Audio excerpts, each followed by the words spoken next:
अनाया बेटा, खाना खाने से पहले की दुआ सुनाओ।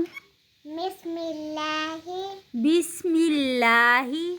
बिस्मिल्लाहि ऊंची आवाज में। बिस्मिल्लाह बाला बरकत बिस्मिल्लाहि। बिस्मिल्लाहि।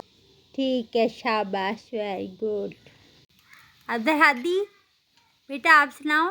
खाना खाने के दरमियान की दुआ। खाना खाने के शुरू में अगर बिस्मिल्लाह पढ़ना भूल जाएं तो खाना खाते हुए दरमियान में याद आए तो क्या पढ़ते हैं? खाने के बाद की दुआ।